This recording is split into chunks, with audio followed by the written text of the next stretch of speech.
It's Friday night, and you know what that means. We had another episode of AEW Rampage, and I always have to make sure I have all the graphics set up and running because we are Top Rope Tokes. I'm just saying, over there we have Range of Motions. Oh, Hey. my voice is cracking already. My bad, everybody. I'm a little bit under the weather today. We'll just go with raspy range of motions, even though it isn't super raspy. I don't know. I'm like, nothing too exciting happened on the show tonight that you could translate in that pops off in my head to translate into a new range of motions name for the night. Nah, I don't have a new name tonight. I don't know. I'm just under the weather. Under the weather emotions. I may have to go get back to Dynamite and get that as a clip just for that rock hard range of motions. Say, although watching Willow Nightingale lose again on television has me feeling a range of emotions. Mostly sad, but I did enjoy that match. And real happy at the same time, too.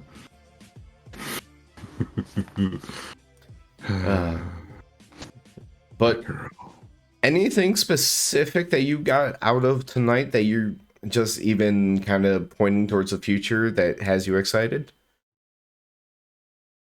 I only have one looks thing. Like Willow Nightingale's going to be on TV a lot. That's true. Both Wednesday and Friday. Mm-hmm. Yeah. I mean, that's my favorite thing. Almost.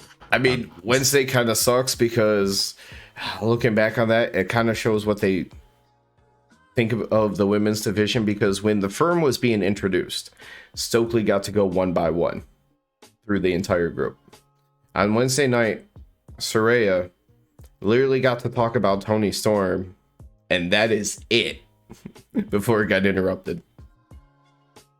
Yeah, I don't mind that she didn't get to talk much, because I don't know if it was like rust or something, but she just wasn't doing it for me. But you wouldn't have but I'm just saying, what if she got to spend like a 20 seconds just hyping up Willow?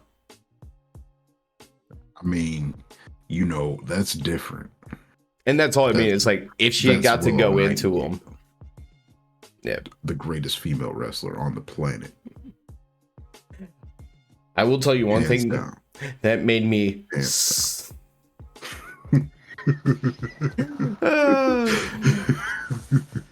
I'll tell you one thing that made me very, very mad though from tonight is discovering that next week on Friday night, if you saw our review when they did the 2-hour Rampage for Grand Slam, it was a fun show. But us doing this after and being up as late as we had to be, and we both worked on that Saturday, that was terrible. So yeah, essentially we're gonna have a 2-hour Rampage next week because they're doing Battle of the Belts immediately after live. So it's gonna be another long, I can't say that word in that aspect and not think about all the jokes that we made growing up. We're just missing the third musketeer on that one. How long? I have no idea if I will have that Saturday off. I know I have this Saturday off, and I am going to fight like hell to get the 22nd off because we have GCW. Not only that, but oh, by the way, I have a little bit of update on the card for you. Ooh. Yeah, so they're going to do a tables, ladders, and doors match. Instead of TLC, they call it DLC. I like this. Okay, intriguing. And basically, I believe it's the same three. It's 3 of the tag teams I believe were in the War Games match that we saw. Was there 4 teams or 5 teams in that? I feel as though there were 5. Then yes, it's all 3 of those teams minus Bussy and minus the Briscoes, because it's going to be the Mega Bastards. I forgot what second gear crew, which was the Mance Warner tag team, and then Macizos, if I'm saying that right. I hope I did not slaughter it. Macizos. I would assume it would be the. Remember, there was that tag team that was kind of more like Latin. That one. But we're gonna get Jonathan Gresham. You remember him from his brief stint in AEW. So I do remember Jonathan Gresham. Versus. It's a Japanese name. Yamato. Yamato. Yamato. Oh, Yamato. Yamato. There we go. Hearing it the first time, it makes a lot better sense. Then someone named Commander versus Skywalker. FP is listed to be there. Jordan Oliver's listed to be there. Do you remember the guy who faced Alex Shelley? But I believe he also appeared on AEW in like the same week. Blake something or something Blake. Blake. I can't. The full name is slipping my mind. Blake Christian. Yeah. Blake Christian. Yeah. That's it. He's going to be on the card, but the one that I'm looking forward to is Nick Wayne. I feel like I've heard that name. Him and Jordan Oliver were the ones who faced Aussie Open when we went. Oh, okay. Yeah. Now I know why I've heard that name. Yeah. He's listed to be on it too, so I'm excited about that. So we got a little bit more. Unfortunately, I did also realize that some of the favorites coming out of All Out Weekend, the fact that they are based on the West Coast kind of sucks. Sandra Moon, Kid Bandit. I'm not sure how often they'll be out this way.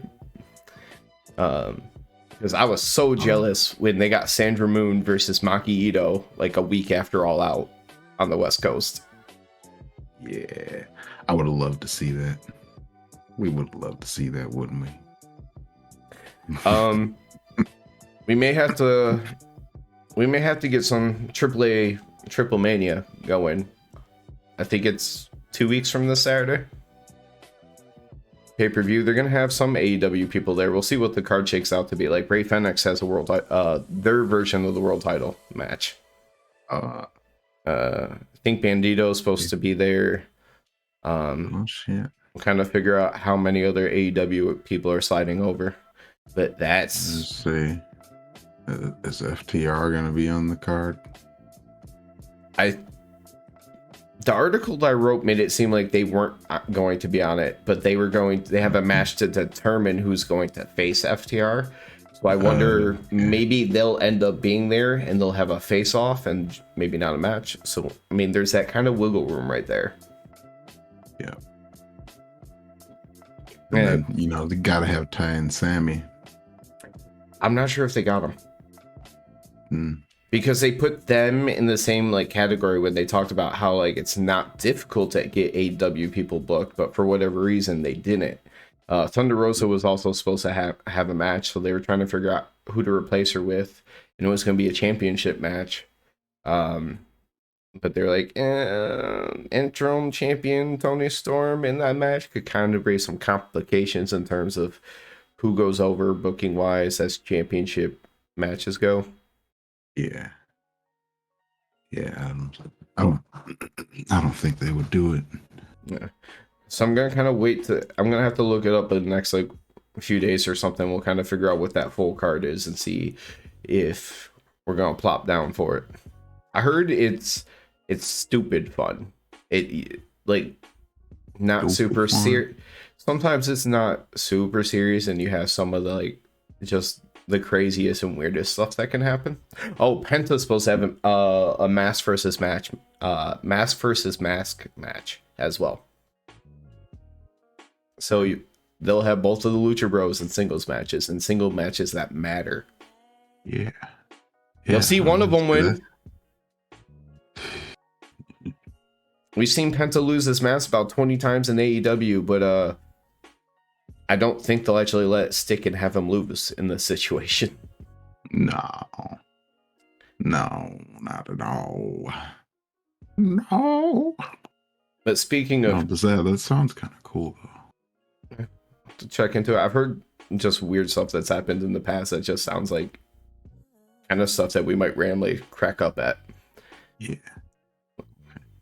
But speaking of tag teams, let alone former AEW tag team champions, we started off Rampage with the tag team triple threat match.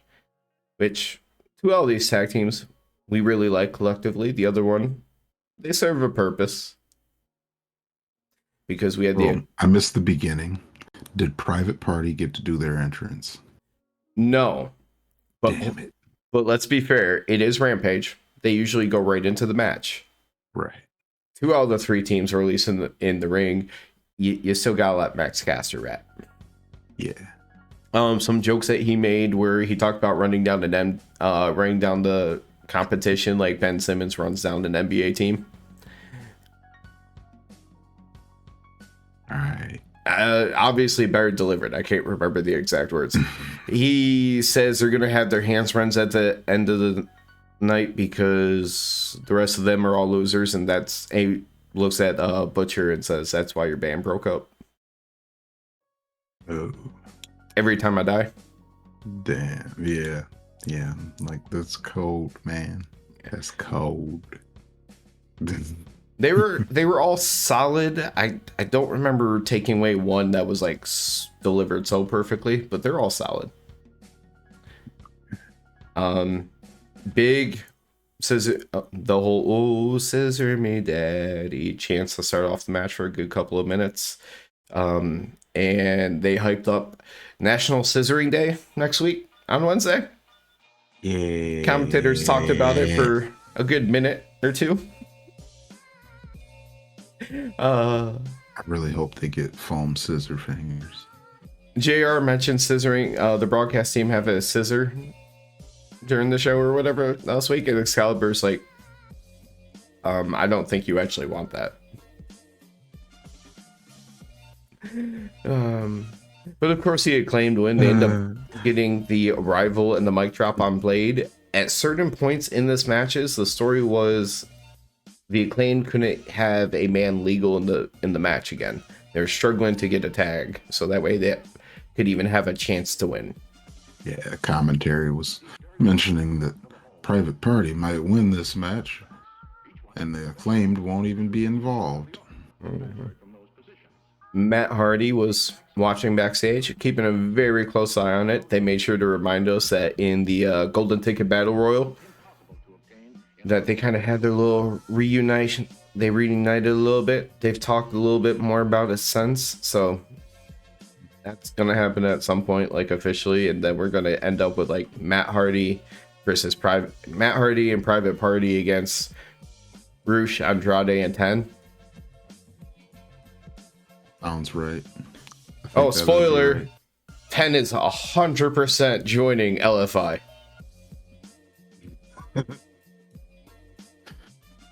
I feel like that couldn't be considered as a spoiler anymore.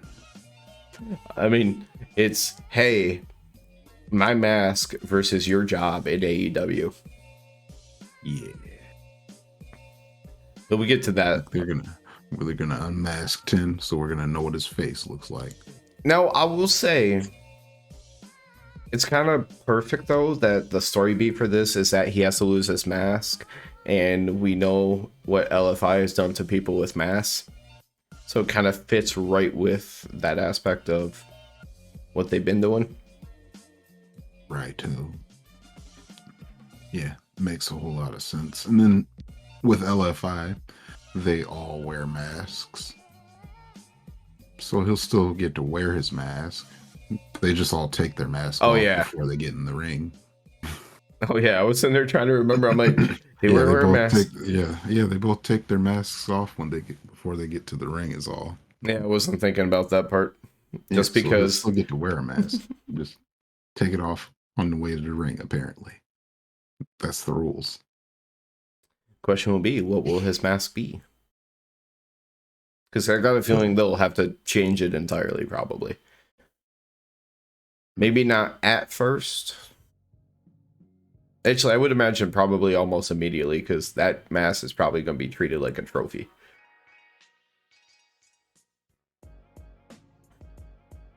Taking the mask off at 10. And then the Dark Order is going to have like 2 members left. Mm-hmm. The Dark Order is just going to be John Silver soon. Yep, but before we probably ever get to Matt Hardy and Private Party versus LFI, it's 100% going to continue with what's left of Dark Order and Hangman versus them. Yep. I forgot about that. Yeah. I keep forgetting that Hangman is like the unofficial Dark Order member. It's almost like he's a leader without being a part of the group. It's fucking weird in some ways. Yeah, like he's kind of in charge, but he's not in the group. Speaking of groups, and we know who's in charge of, well, sort of in charge of this one, because Lexi was backstage with the Firm. They're all just chilling on the stairs, and Gun Club starts mocking all the tag team titles that FTR holds. Calls the Japanese or the IWGP championships the R2D2 titles, and different names like that. And after everyone, Stokely keeps correcting them, and trying to drive home that, hey, at least these guys are, they're champions. Yeah, they're champions. You're not champions. Mm-hmm. Talk all the shit you want, but you ain't no champ. Like not a whole lot of talk. So it's weird that Stokely kind of took the back seat here, but he still had the most memorable bits to be. They were subtle but very, very meaningful. Yep. Honestly, talking about speaking of back seats, there was somebody else on the stairs to the right, and I have no idea who was there. Because you had the interviewer on the left, Gun Club front and center, Stokely behind them, and I feel like there was somebody on the right, but I completely didn't even know some because they didn't do anything. Wasn't Morrissey there? I wasn't sure if it would be him or Ethan sure Page. It was Morrissey that was there. Because we saw Morrissey, we saw Moriarty, and we saw Ethan Page all tonight. I just don't remember who. Yeah. I think it was Morrissey that was there. It would make sense since they didn't talk. Don't quote me, but yeah, I think it was him. Yeah. Gun Club says, but they don't have the AEW title, and they've been the first ranked team, but they won't make moves. So they're going to make the move that everybody else does and leapfrog FTR and go straight to the top. Top Guns out. I kind of love it. I'm not going to lie. I don't even know what to say. Is it just me, or does it feel like they would fit perfectly with DX? Like, you can tell their dad is rubbing off on them so much. Yeah, like it was it wasn't smooth, but they're starting to build up this likable heel thing. Like, yeah, like their dad's group did. Like, yeah, they're kind of starting to be likable heels, whereas before everybody just only liked them just so they could call them ass boys. It was just a constant reminder of how much I love Danhausen. Yeah, Danhausen still more over than the ass boys. Next, Jade and Layla Gray backstage. Jade is all fired up. The only thing that really got out of her that actually meant anything, I think she felt slighted because she said something about, like, am I boring because you haven't brought me real competition? Yeah, she was, this was not her standard Jade promo. She actually, like, sounded legitimately angry. Like, all right, Jade, you got some real acting going on there, because she seemed like she was legitimately pissed that she has not had any good challenges. Like that, or just extremely irritated. Either way, she was not in a good mood. Yeah, and then Layla's like, Jade, you don't have to cuss everybody out. Eventually, Vicky, Nyla, and Marina Shafir walk up to interrupt. Shafir was practically useless outside. At one point, she kind of stepped into the picture as if she was stepping up, but literally did nothing else. She backed up back into her spot because she was in front of everybody. But Nyla just basically says she isn't just another one of her numbers. Jade says, and she challenges her. Jade says he'll fight, but on her time. Then it just got weird. Then it just got really weird. Yeah. So Vicky decided to cover up Layla. And Layla Gray was looking good tonight. What did she throw at her? A sweater. Okay, because whatever, like when I saw it and the way that it threw and it got landed on her, it was something very, very big, almost like it was a very small blanket, just very loose. It kind of like just went across her. It's like cover up and they walk away. And we actually end with Jade complimenting Layla and said she looked good. She did.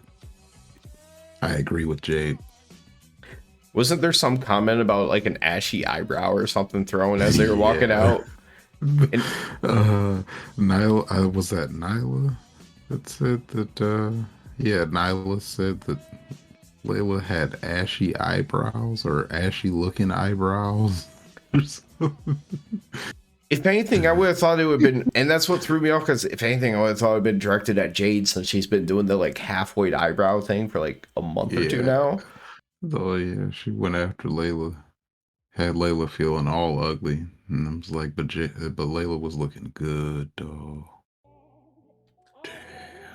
Outside of big time matches, I do not pay attention to match graphic cards so much because they fly through them. Did they announce any kind of match out of this for when it would happen? I didn't see that. I don't think so. I wouldn't be surprised if Nyla demolishes Layla to make Nyla look good again before losing to Jade. That's why I was curious.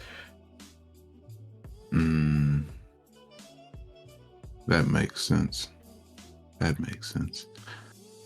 was looking at I was just looking at the date, thinking about the next pay-per-view. Some like in the next couple weeks we're gonna start seeing the beginnings of the storylines for that pay-per-view, but this would be too far out. Yeah, because with next week having the Battle of the Belts, that's probably gonna, and you know, we just had Grand Slam not that long ago. That's probably gonna be the last, like, I don't want to say the last big event, but yeah, definitely time to start kicking things into gear for the pay-per-view. But going back to Nyla demolishing people, the next match, you said you thought it'd be short, and you were still surprised by how short it was, because it was Moriarty versus Fuego del Sol. Yeah, because you know, Fuego del Sol is like, when he's out there, he's kind of, you know, like, he's not super good or anything, but at least he's not a bad wrestler or anything. He's not the guy that you throw out there to lose in 2 minutes, usually. Like, usually they throw him out there to make somebody look good for a few minutes. Like, it's never a long match, so you know, but you know, you at least expect like 5 minutes. We didn't even get half of 5 minutes. So I walked away for a second thinking, oh, it won't be over that quick. Sure. As I was coming back.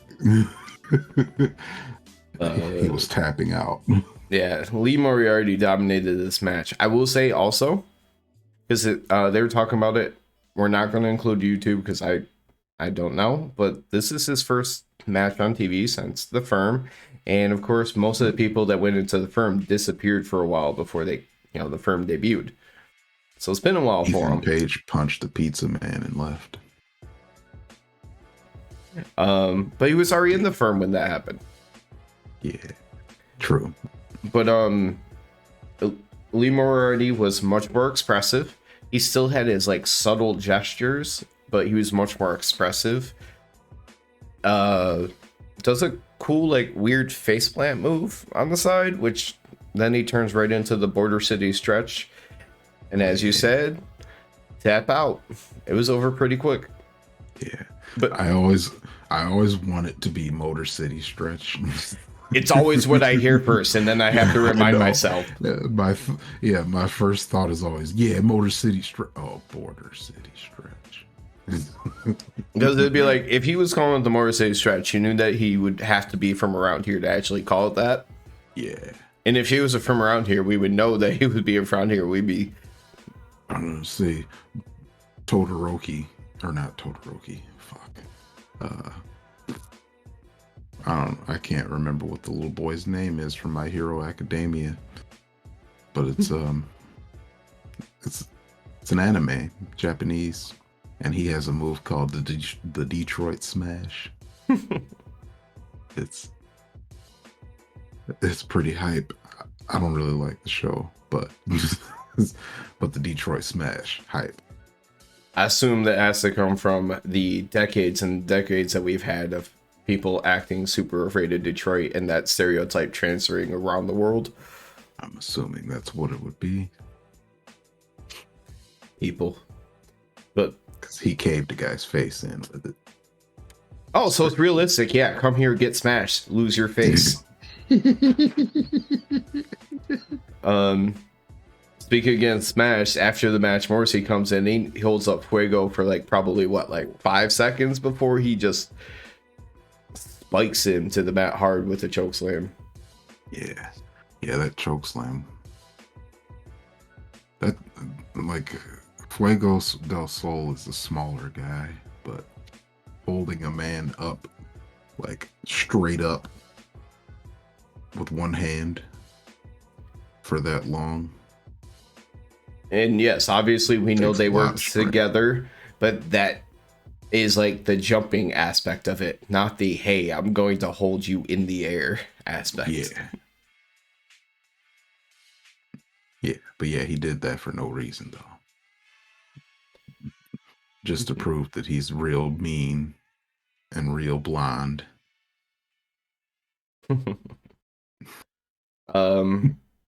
Next, it was Lexi backstage with Paige, Uno, and Ten. We alluded to this earlier. We also get to see Stokely again. But Hangman's talked about winning the Battle Royal. He's looked forward to a match for a long time with Mox because they have not wrestled yet. Not one-on-one. I think I'll like this match.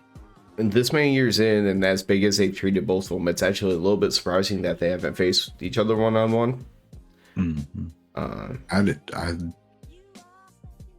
I couldn't believe it because, I've only been watching for about a year, but yeah. But just knowing how big those two are, just assumed they had to have faced each other at some point. Managed to avoid it for a while. They're on the opposite side of this most recent tournament bracket and everything else. But this gets interrupted pretty quick because Andrade, LFI, all them come in. They try to imply Hangman eliminated 10 in the Battle Royal because he ducked the drop kick while standing on the apron and 10 got hit. That was a reach. That was a hard reach. I was so confused by it. That's why I had to rewind to watch. I'm like, the fuck did he say? If you took that drop kick like you were supposed to, you would both be eliminated. No, see, 10 would have been okay because he would have been,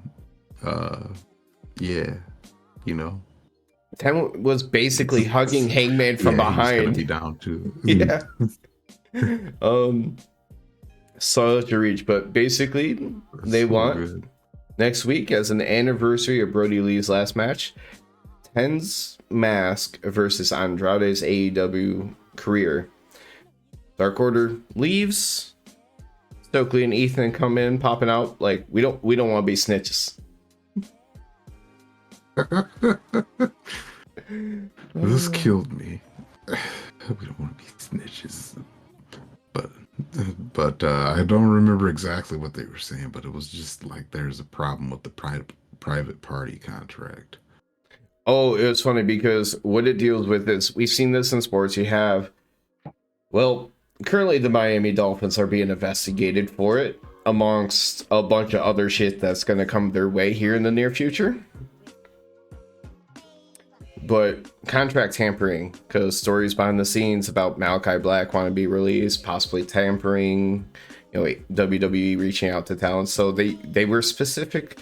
Ethan Page liked to throw that word in there. There was some contract tampering because Private Party's been talking with her friend Matt Hardy. And that's all it was. Yeah. Andrade looked a little bit like aghast, but at the same time, like, dude, like have you seen how you've treated them? Do you actually care? Like, we don't, like, most of the time we don't know that they are involved with Andrade at all Until he comes around yelling at them. Yeah. So whatever, Andrade. All right. Now it's time for the main event. This could get interesting. We like both of them. But when it comes down to favorites, the main event, we are total opposites on this one. Willow Nightingale, which pretty much has her hair match your background almost perfectly. I put Willow on TV just to lose. So don't put Willow on TV. That's what you're saying? No, put her on TV, but not just to lose. And not win just in tag matches. Put her on TV so she can win. All right. So realistically, in her spot right now, who could she beat that she could put her on TV that people care about? She should beat everybody. Let her beat up Madison Rain. Mrs. Stepmom porn. Why? I see, because that just... I feel like they've kind of got this nice little face heel thing going on in the women's division. Gotta stick with that. Yeah, I forgot. So basically from the other side, it's Penelope Ford, and that's about it. She isn't beating Britt, and she already lost to Jamie tonight. Yeah, and she lost to Penelope. And from her spot already too. And with her spot on everything, she's not about to beat Serena. Not yet. I feel like you could build to that. But where she is right now versus how Serena Deeb's been positioned, that's not about to happen. Since I'm saying, man, you hear the crowd. The crowd loves Willow. She should have beat Penelope. Yeah. But they needed to make Penelope look good, because I still don't know who the fuck she is and why I'm supposed to care about her at all. Willow hit a nice ass pounce on Jamie. And it looked a whole lot less dangerous than the one that Penelope took. Yep. Willow. She's a beast. She's a beast. Downside to that is that put Jamie out of the ring, which Willow went to go and get her, but then she had to deal with Rebel and Britt. I missed it, probably trying to write a note. What did Willow do to Britt? Because Britt took off like screaming scared. She just gave her one of those. That's what I thought it was, but I'm like, please tell me there was something a little bit more. Because Willow... Was it just a quick jump at her, and she was like, oh, no. Because the whole thing is Willow's demeanor is always like pretty happy and smiley. Mm-hmm. So I'm like, did she at least do like the Keith Lee like piss transformation to scare the shit out of her or something? Yeah, she didn't smile at least when she did it. She smiled immediately after.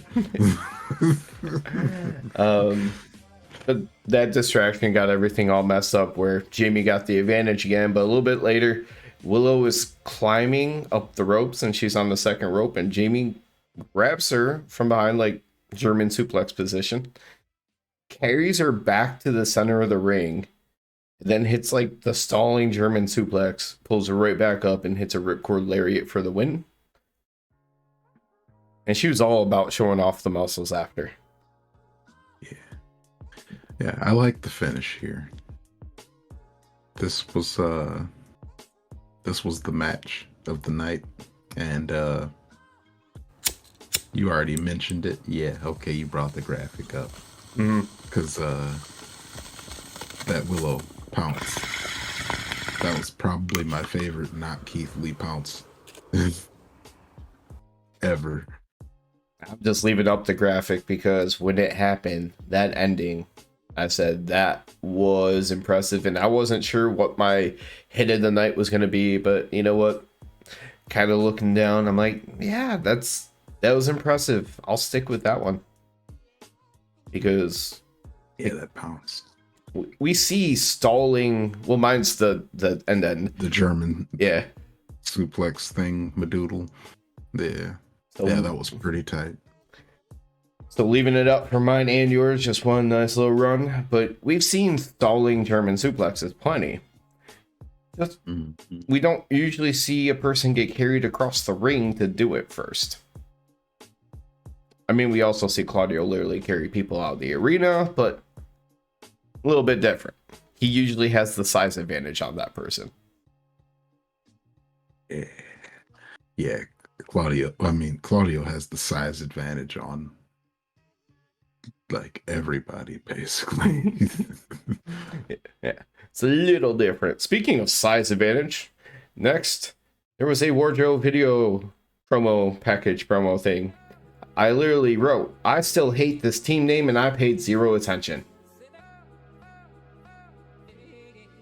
Yeah, so this promo, it was basically one of those we're here to destroy people, we're bringing war and destruction. See, Warjo. I want big beefy boys to fight each other, not be on a team.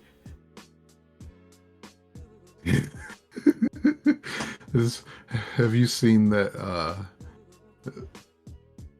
that video of Big E talking about his wrestling big men slapping big meaty men slapping meat, big meaty men slapping chests or something like slapping meat, slapping meat, big meaty men slapping meat.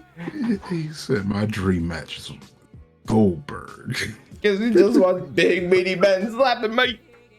Big meaty man slapping meat. That is one of those videos that like every 6 months or so I have to go back and watch just because I will crack up every single time. Fucking Big E. Even Austin Creed / Xavier Woods, like when he does his stuff with up down down, like he'll be sitting there with Breeze. I watched a video recently and they even reference back that they have to go back and watch it. They were like, somehow that was one of those things that no matter how much he kept saying it, it just somehow managed to get funnier.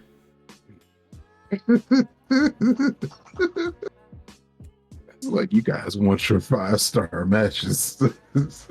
I just want big meaty men smacking meat. Yep,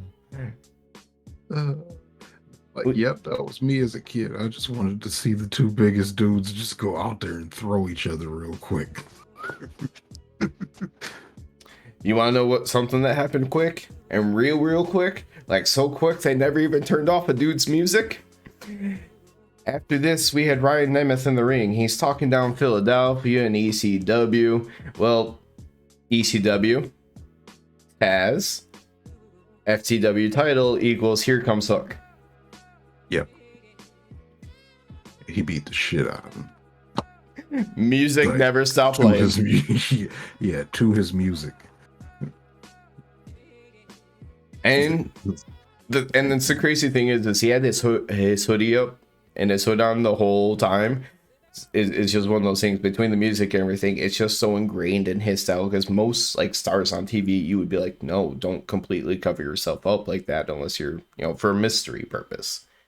Now everyone knows it's fucking Hook. It's a hoodie. Even without the music, everyone would probably been like, it's Hook. Yeah, I mean, yeah, it was Hook beating the shit out of Ryan Nemeth and then choking him out. Walks back up, music still continuing. Trustbusters come out and kind of like a fancy server butler, leave a little tray down with an envelope, and he actually grabs the envelope in stride and just keeps walking off. So That would be weird if he joined that stable that makes zero sense. Yeah, there's no way he's joining them. We just know what his next feud is now. Yeah, his next feud is with more dark people.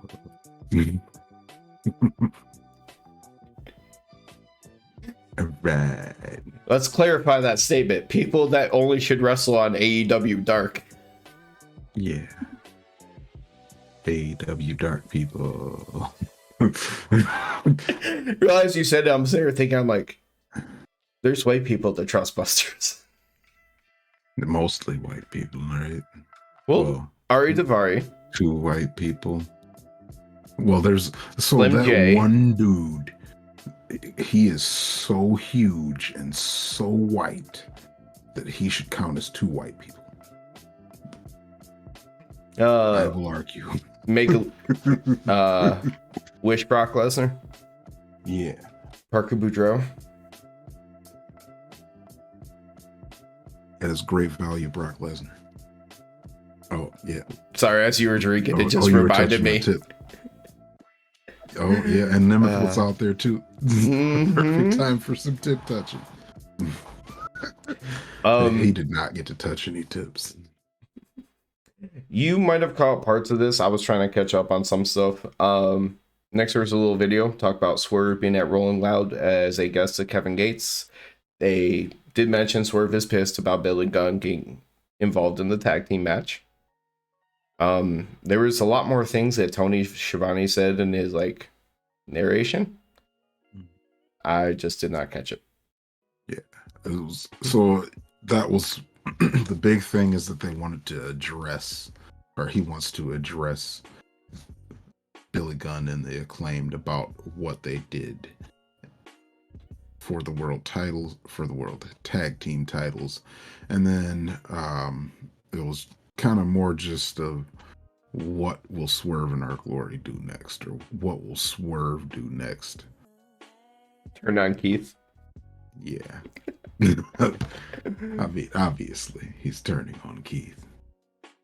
But yeah, it was more one of those, another one of those hey, Swerve is connected in the music industry videos. Try and, do a little bit of that cross marketing, kind of get things going, make him a little bit bigger, start outside of wrestling, hopefully. Yeah. So that way it translates within wrestling too. Mm-hmm. Speaking of stars, next we had the Mox Hangman video package, which really at first was just starting off as hyping up the title match that's coming up. Hangman's supposed to be the future, Mox is the present.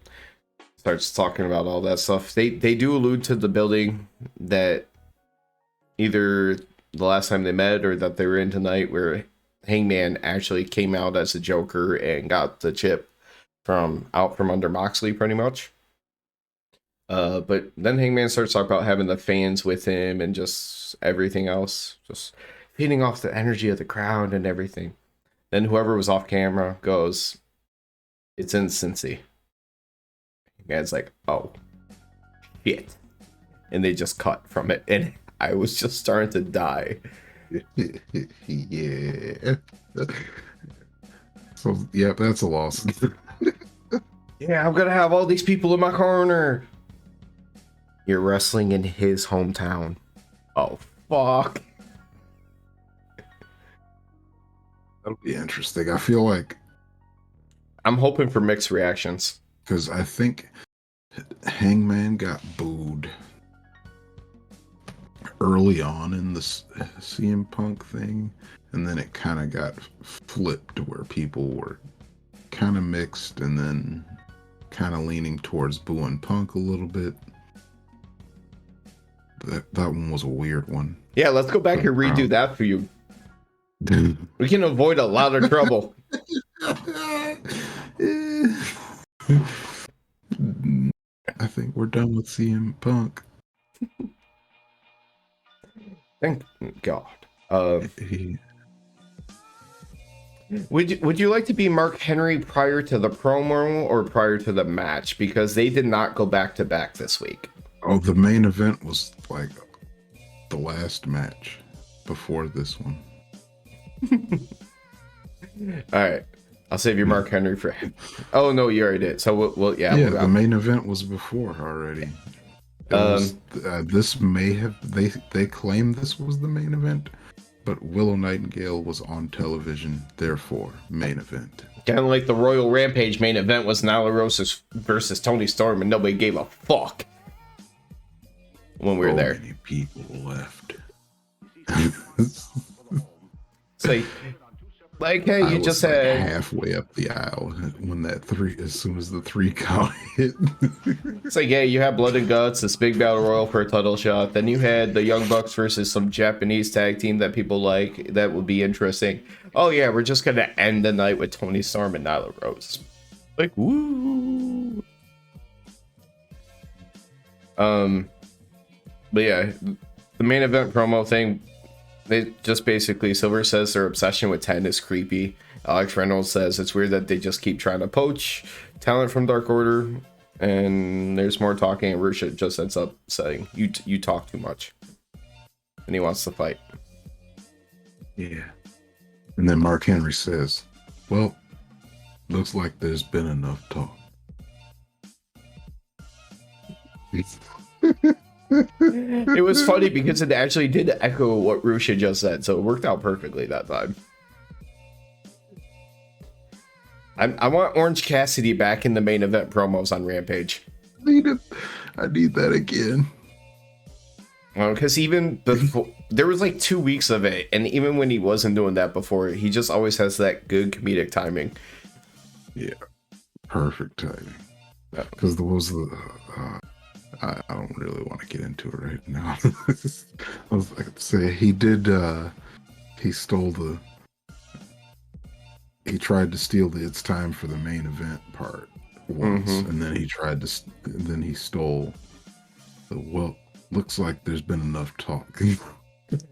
The first time he started to steal the line, and then the second time he called out Mark for trying to steal his lines, and Mark had to correct him on it. Oh yeah. He's like, hey, that's my line. He's like, no. Oh, it's mine. But no, it works out perfectly because it transitions to what happened next, which was the best friends quick video package talking about Death Triangle injuring Orange Cassidy. Don't really. Yeah, so that's gonna happen again. Well, yeah, as a team thing, so. Best friends versus Death Triangle. Yeah. They can get through winning a trios match because they're not taking the title off pack. Unless they eventually do take the title off pack, but I don't know. I feel like Ethan Page might be the next in line, but it doesn't really line up with whatever Pac's doing right now, though. Yeah. Who's Pac facing on the Rampage coming up, or the Battle of the Belts? Fuck if I remember. Yeah, I can't remember who it was. But then we get to the actual main event of Silver Bruce versus Rush. This match went probably as expected. John Silver does not get demolished, but he firmly loses this matchup. As it was to be expected. I actually didn't get anything special out of this match. He's facing Trent at Battle of the Belts. Okay, that was who it is. So basically, Pac is going to beat every single one of them individually, but then the best friends are going to win the trios matchup when they eventually run that back. Yeah, because yeah, we were saying put a belt on Orange Cassidy, but make it the trios. Because him as a single person, yeah, singles, not belt. serious enough to be a champion. That's going to be asking for way too much talking. Yeah, but put him in the trios. Yeah, we like it. And then the Ring of Honor trios tag team is a complete joke from what it looks like to me too. So, hey. Yeah, I have no idea what they're actually going to bring. I don't know how much they're actually going to bring over from Ring of Honor at first. They might kind of reset outside of the main couple of titles. I don't know, because they don't even have a show yet. Hopefully we hear something soon.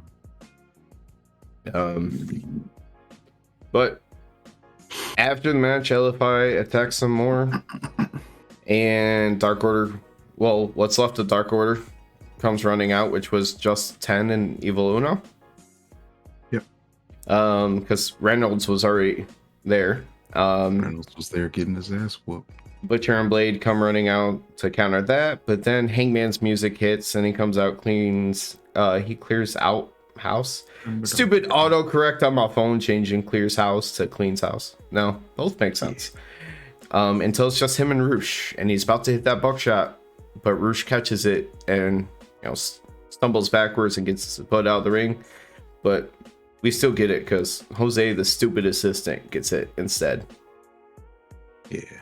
Yeah, Hangman was just like, yeah, well, I gotta end the show with this, so might as well do it with you then. Yep. And we'll see a lot more attempts at it because it was announced that we will get Roosh versus Hangman Adam Page Wednesday on Dynamite. Yeah, I like that. I also saw something, and I haven't looked for it myself, but I saw some kind of announcement that Dynamite might be going an extra 15 minutes next week. I mean, thank God if it's Dynamite and it's only 15 minutes, because it's a lot better than Rampage going for an extra hour. Yeah.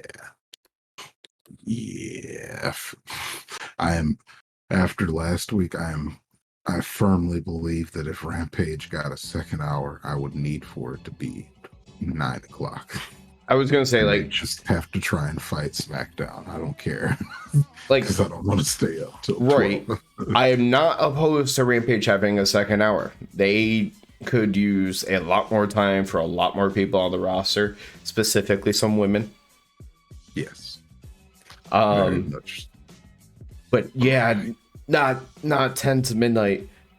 Or Tony Khan, you're rich. Buy us a house in California, because 10 to 11 then becomes 7 to 9 for us. That's not so bad. Yeah, Tony, hook me up so I can watch wrestling.